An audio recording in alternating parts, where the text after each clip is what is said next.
All right, so welcome to the Top Flight Show. We're back again, and it's straight after the Newcastle 10k. So we're going to do a review of the Newcastle 10k. We're going to bring in a special guest, Jasmine, and then we can talk about the series going forward and what we can expect from the next races. Chris, great to be back.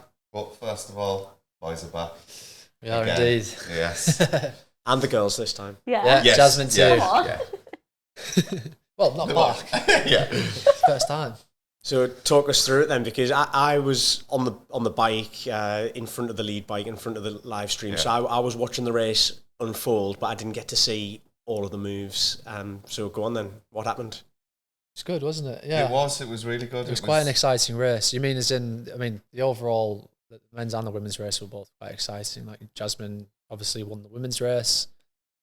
We had battle right to the finish line. Both guys running 29:28. Is that right? Yeah, it was chip times. Just under 29:30. Yeah. So Callum Johnson, Cameron Allen, they both literally stride for stride right to the line. Yeah. Cameron Allen just edged it out. Probably could argue, depending on what shape Callum's in, could argue it was maybe good 1500 meter pedigree speed from Cameron, but yeah, exciting, wasn't it? Yeah, I think we'd clocked it at the podcast that it was going to be, as I put it, ding dong. Yeah. Front.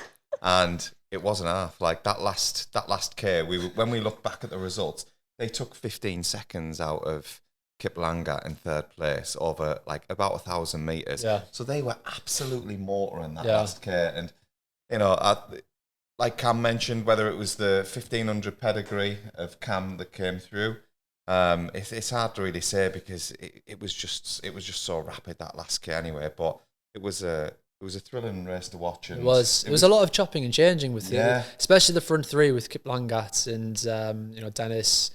There was Callum and Cameron towards the end. All three of them at the start. There was more people involved. Two groups broke off. The front group, the guys we've just mentioned, Joe Armstrong was in amongst it for a little bit. He faded towards the end. Whether or not there's an issue going on there or not, it's hard to tell. But yeah, it was good. We were talking earlier, weren't we? Saying the good thing about it was that there was sort of three guys all around the similar ability at this moment in time. And I think actually what made it more exciting was it was kind of bittersweet. It was the conditions. I mean, you were out there yourself, Chris, right? And Jasmine, obviously, you'll understand if you were running. Like we're in the studio now, and we can hear the wind sort of battering off the windows. But it made it more of an exciting race from the guys' perspective, anyway, from what we could see. It changed the dynamic of the race. I mean, Jazz, you obviously ran in it. How did you find it? It was so windy. I mean, it definitely picked up on the second lap. Like you could feel it going out. I'm glad the wind was coming from the way that it was, because I feel like running into that wind at like 8-9k, it would have been so bad. But I think running into it, going out, and then turning around and you get the tailwind behind you, it kind of like pushes you on. Yeah, if you're going to have it either way, it would have been a preference. Definitely, but it definitely got stronger on the second lap. And as you say, we can hear it now.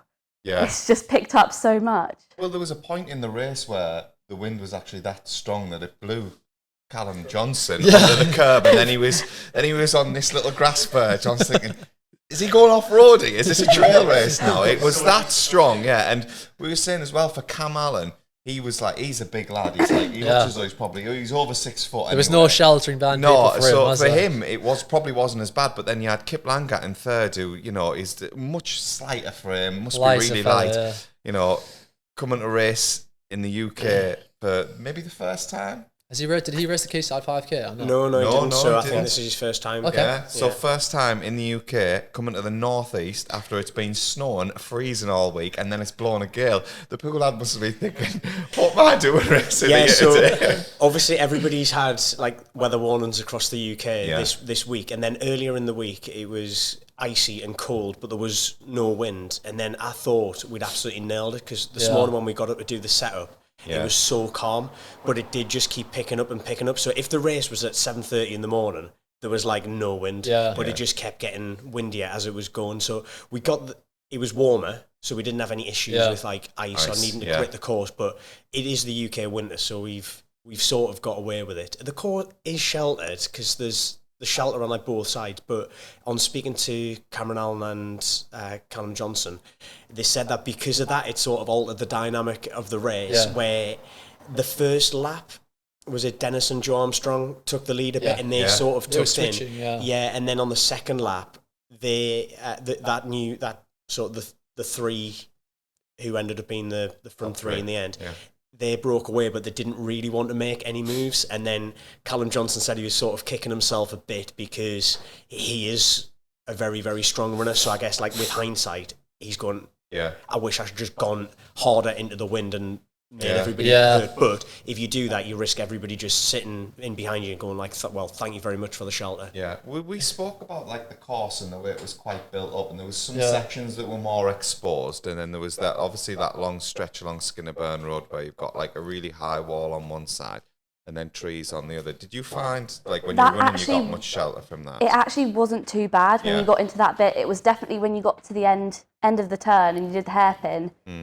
That's what, like, you can hear it picking up now. That's you turn around and it would just be like swirling a little bit. It would straight away, you could feel it pushing you, which was really nice. But then it definitely calmed down after about 2k doing that, and then you do the final 1500 meters. It was actually very sheltered. So how did that change the dynamic? Did that change the dynamic of the women's? So how did you find? We didn't get to see much on the camera, and I think a lot of people were commenting and trying to figure out what was going on in the women's. So how did that play out in the women's? Like, how did you get to the point where you won it? Were you start from the front, or did someone go off hard? Well, what happened? Lauren went off really hard. So everyone was going off hard anyway because it's the start of a race.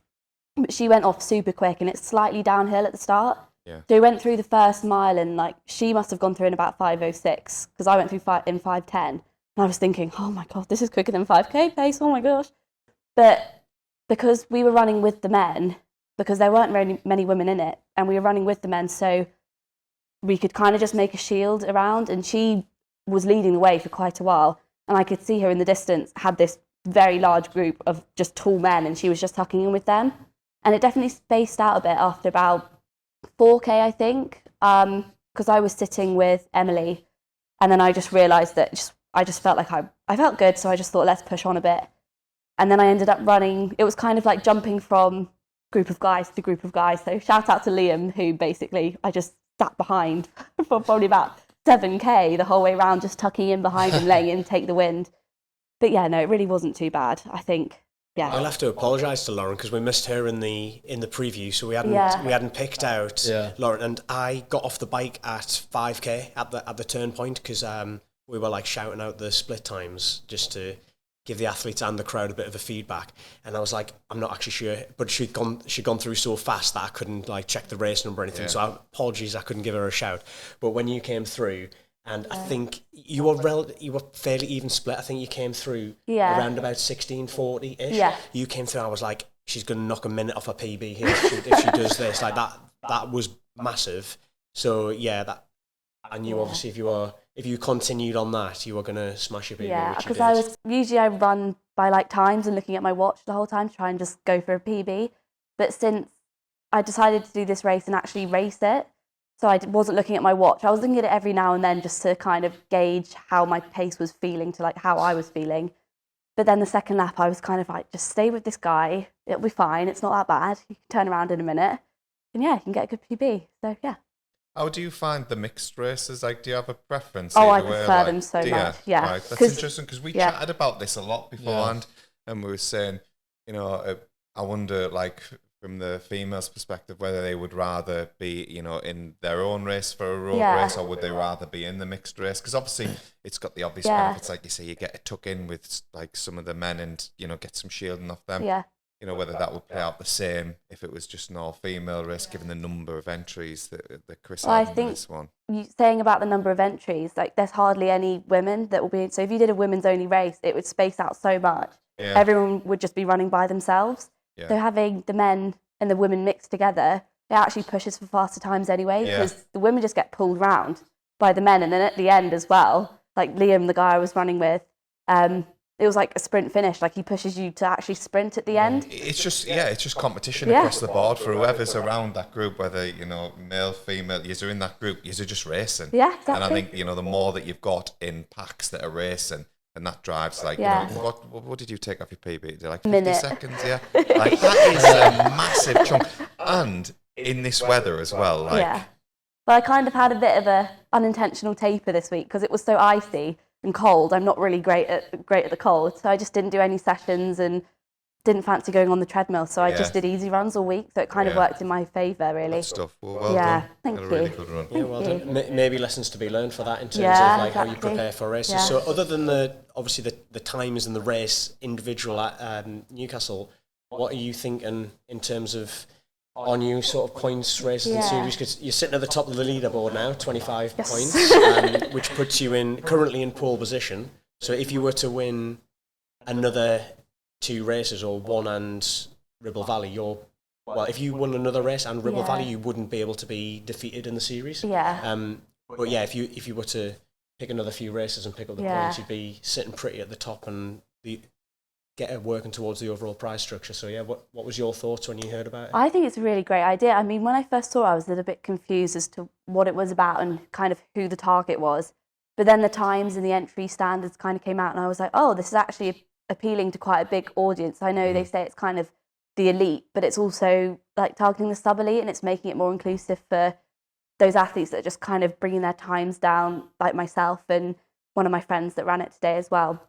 So it definitely makes it, more inclusive. And I think you can kind of pick and choose your races, really, if you're trying to go for the overall series. And it makes, like, me and Cameron were talking downstairs, like if you've got 2 women that both have max points and it comes down to a head-to-head at Ribble Valley, like that makes it really exciting. Yeah.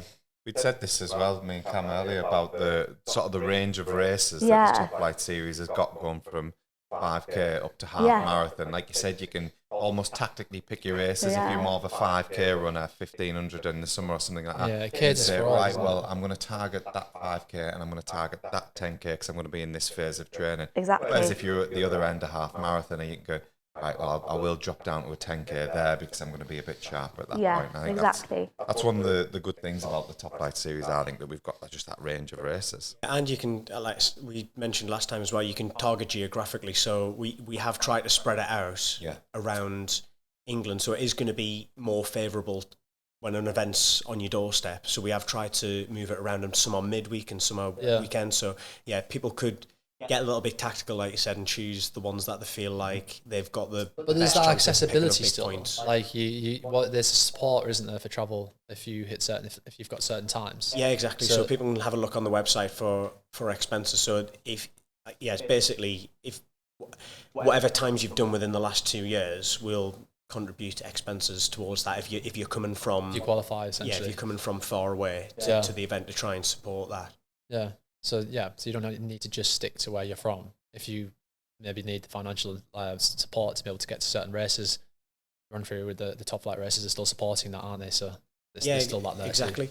So from an athlete perspective as well, like obviously we organised the race a little bit different to a lot of road races in having a 2-lap format, and there was an out and back to keep it like condensed, which we discussed about in the last podcast. But what were your thoughts about that? Because you did that and Jarrow, so it was a similar format to try and. My thoughts were, you keep it more condensed, you get 4 times everything in terms of the atmosphere. Yeah. So that steel drum band, I don't know if you picked up that. They were class. You could hear them from so far away, but it meant you passed them 4 times. Yeah. And if somebody was coming to watch you on the roadside, they're seeing you 4 times. So it's like it's a big event, 2,000 people, but in terms of the crowd watching, it's like times 4. Yeah. So that was my perspective on it. But from within the race, what do you think? I thought it was great. I mean, as you say, like doing everything 4 times, there was definitely a lot of crowds when you're getting further towards like the actual quayside. But having the music speaker at one point and then the steel band a little bit further down, it was kind of like checkpoints. So when you get to steel band, you're like, okay, I'm almost at the turnaround point.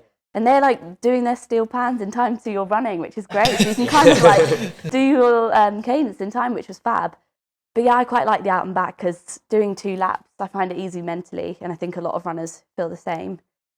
I prefer laps as well. Yeah. I always do my runs, like easy runs. I do them like out and backs. Yeah, I'm an out and backer. Yeah, is it weird that it feels shorter? Yeah, it does, doesn't it? People always say to me like, you didn't do a loop. I was like, I can't stand a loop. Like when you're nearly at halfway, but you know you're not at halfway. Whereas an out and back, I know where I'm going. 40-minute runs, it's a 20-minute run, isn't it? Because when you're on the way back, you're not even thinking about the time. So I liked it. And as well, the fact that it's an out and back is that there's less turns.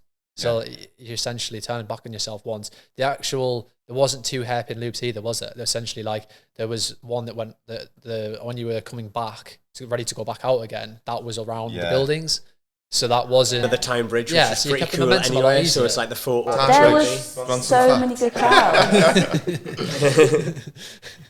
No, I think that the actual, the setup of the course as well, what I thought was class about the location, obviously, like, there's a good chunk of it on the quayside.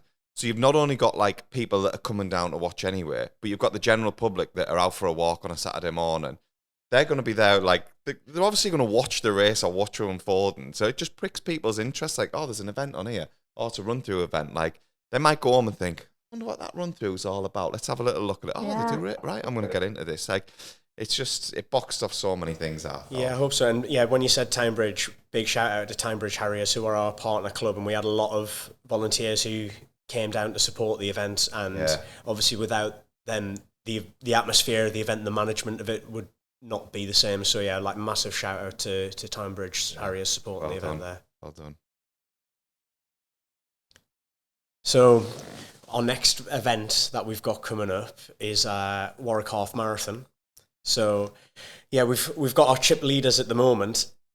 It's a half marathon next. So the runners on the men's and women's side today, none of them at the moment are entered for Warwick. So it means we're going to get a complete new cohort of people coming in after the times. So that's going to make it quite interesting. The course is a little bit tougher than here. So it's a course that it's a one lap. It's a big event. It's sold out. It's like 3,000 runners. Big loop half marathon. Be no good for me and you then.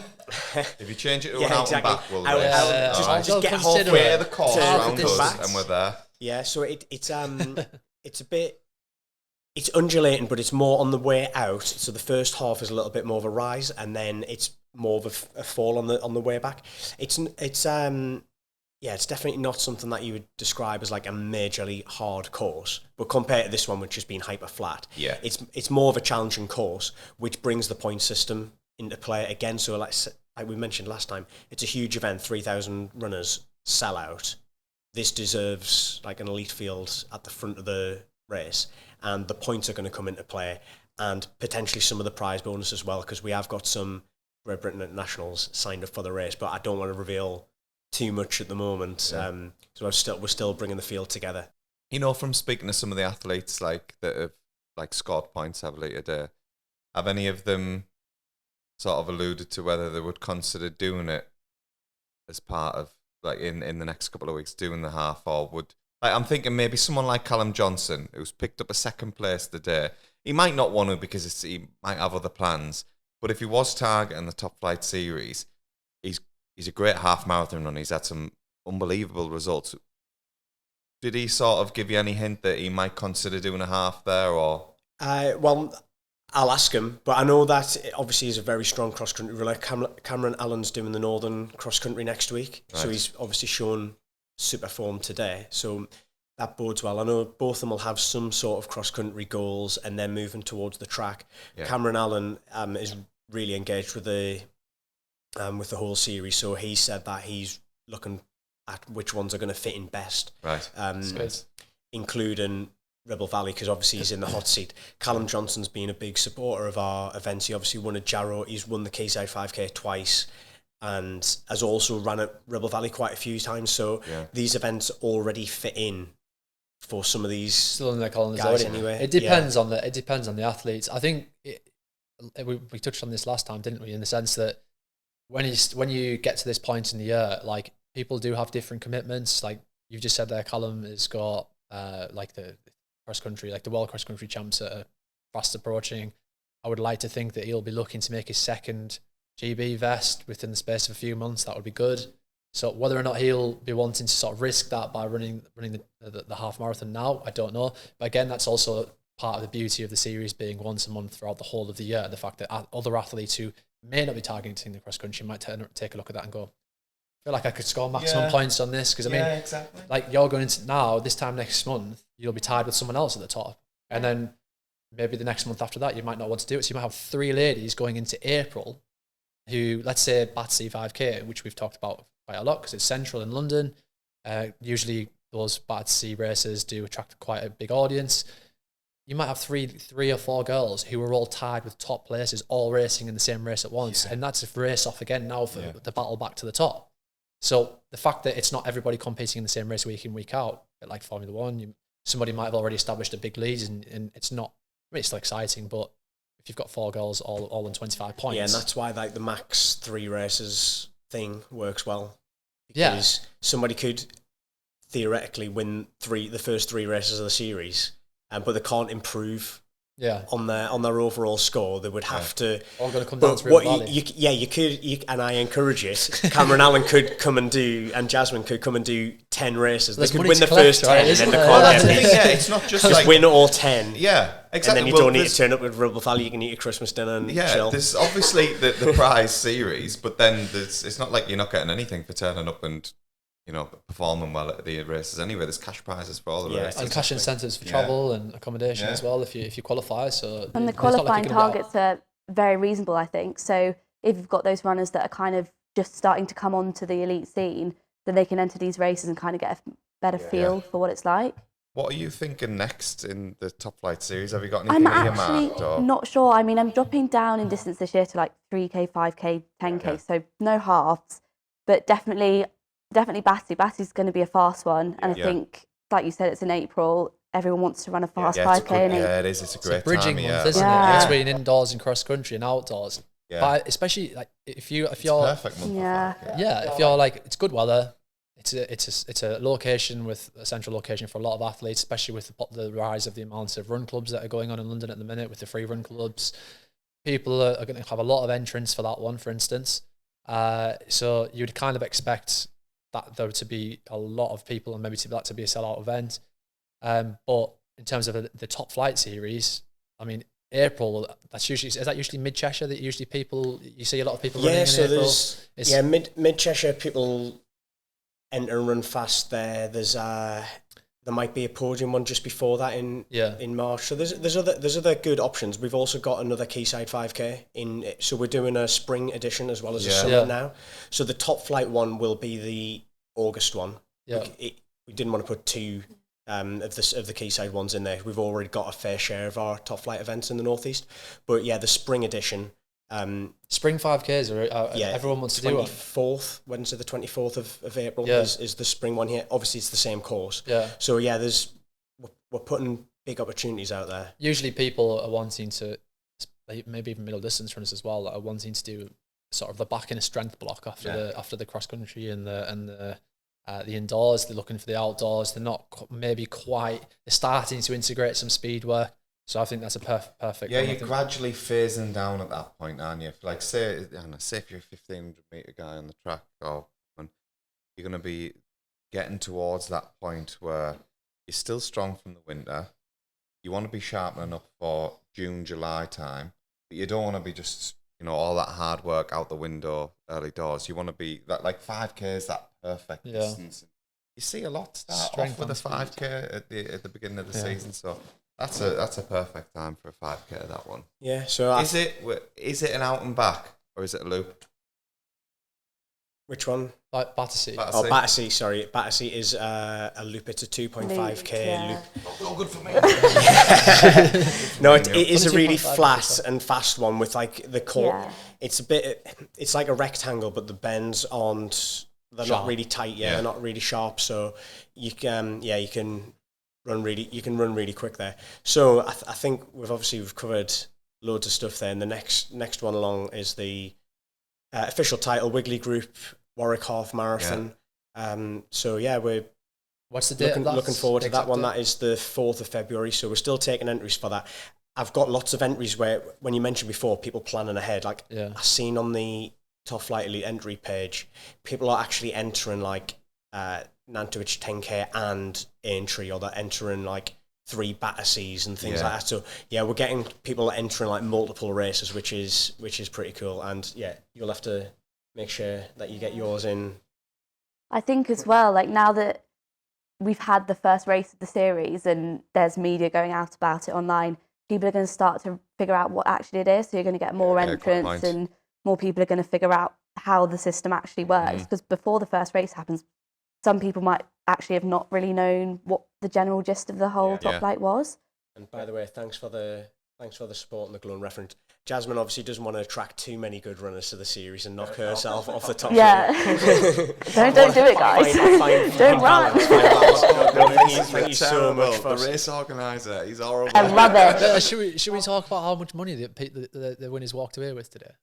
So we'll touch on that, then we'll wrap it up. So we've got like 650 quid Cameron Allen got today. So he hit the win, the sub 30 bonus and the sub 29 bonus for the course record, and Jasmine's walking away with £450 as well. So yeah, spend it wisely. For me, guys. Yes. Do you know you were talking about a takeaway tonight? I'll give you my bank details. Just transfer that. Right, so thank you very much, and we'll see everybody else. Yeah, cheers, Chris. Thanks for having us again. Jazz, thanks for having me.